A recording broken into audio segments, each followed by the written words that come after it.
In this section, we will discuss about vibration measurement, how the vibration measurement is being taken, how the accelerometers and the signal analyzers, all these components are clapped together to give you a nice colorful waveform so that you can analyze it, interpret it, and detect the machine fault. And by detecting machine fault, you can save millions of dollars.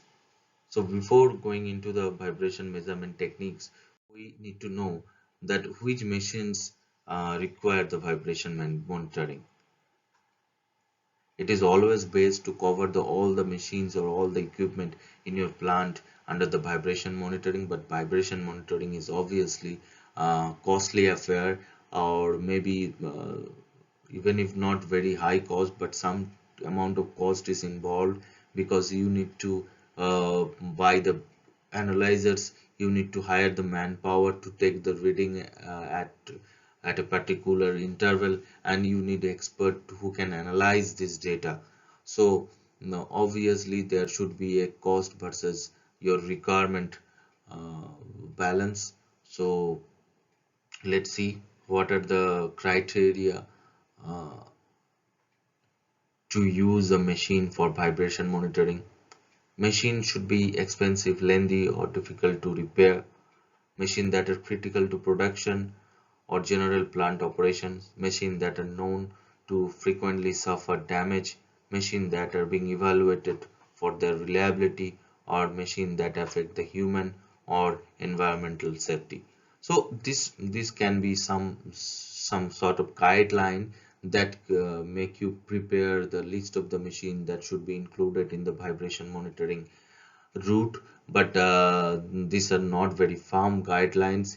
You in your plant, as per your requirement, you can make a list, but these points should be covered. If your machine falls in any of this category, the vibration monitoring should be used in that machine. But apart from that, all other machine, if you have a time, if you have a money, you can cover it, because it will always pay you back. Now, how the measurement process take place? As you can see that here we have a vibration source, which can be a motor or something, and it generates vibration. So what you do, you put a accelerometer here, you can put an accelerometer here, and within wire it is connected to this your analyzer, and it provides you reading like this. This is the acceleration versus time reading you get. And after that, there is a conversion, there is an this is the acceleration data. You can also get the velocity waveform, and you can do then the FFT analysis, and after FFT analysis you can get that amplitude versus frequency data.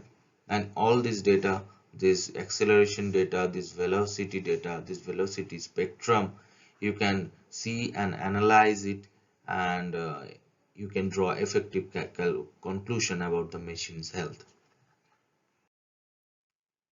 Now, mounting of the accelerometer is very important, because it is the accelerometer that takes the reading. It's mounting, it's not proper. The signal that is going out of the accelerometer will not be indicative of the vibration or vibration signature. So you will go to the wrong conclusion, and you may even overhaul the machine without any requirement of it. So mounting of accelerometer is of paramount importance. In rotary machine, bearing bear the most amount of force.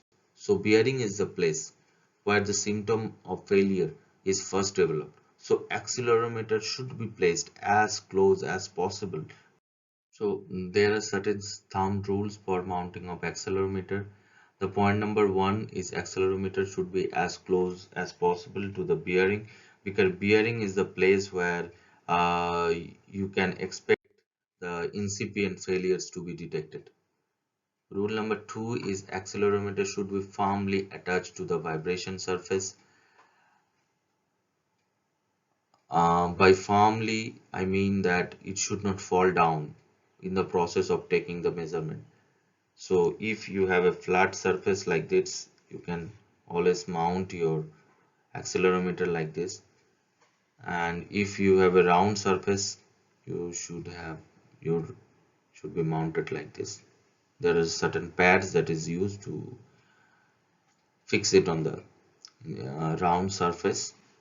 Another important point is the tip of the accelerometer is comes with a magnet, so it can easily be fitted on the magnetic surfaces, which is the most common thing, because when you are mounting it on the on the machines, and machines are most probably made of uh, iron, so you can expect that you will always find a place where it is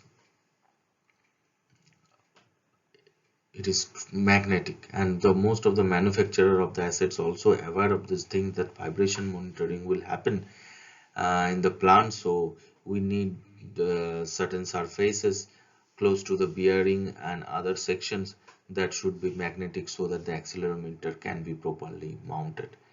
Another thing, the surface should be clean, and it should be devoid of any paint, and there should not be any heating on the surface that is going on.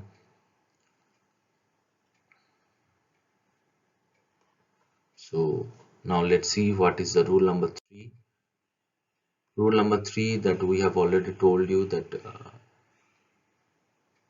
no, this is not rule number 3. This is the thing I have told you, that surface need to be even, surface need to be magnetic, and it should not be heated.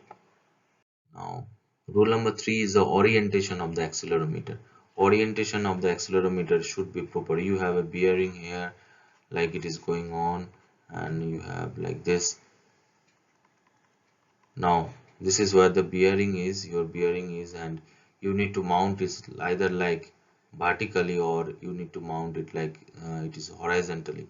But you should not mount it at an angle, at an undefined angle, so you cannot get proper conclusion, because the vibration signal changes with the direction. If in this direction you get a waveform like this, in this direction you may get a completely different kind of waveform. So it is always better to fix the accelerometer in the fixed orientation, and always follow that particular orientation in every reading that is being taken subsequently.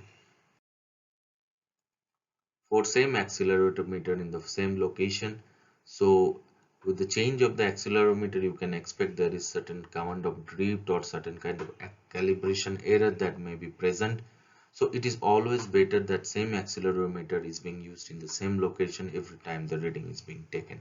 If it is not the same accelerometer, it should be calibrated. All accelerometers should be calibrated uh, with the same benchmark or same master accelerometer, so that the readings do not vary. Rule number 5, you should check the accelerometer healthiness also, because accelerometer consists of the probe tip, and thereby there is a cable that is coming out of it, and then it goes to the analyzer. From analyzer you can see the reading, but we should be very aware that this cable is not broken. This cable should be proper, because if this cable is broken, torn, something, then additional noise may increase into it, and this additional noise will, like this is your vibration signal, and you can get additional noise on it. So you can there may be doubt or problem about the vibration analysis, because it will be very difficult to hardly detect why this noise is coming. So we should always maintain the healthiness of the accelerometer. Accelerometer should be calibrated at proper interval, and their healthiness should be checked, and their functionality should also be checked on regular basis.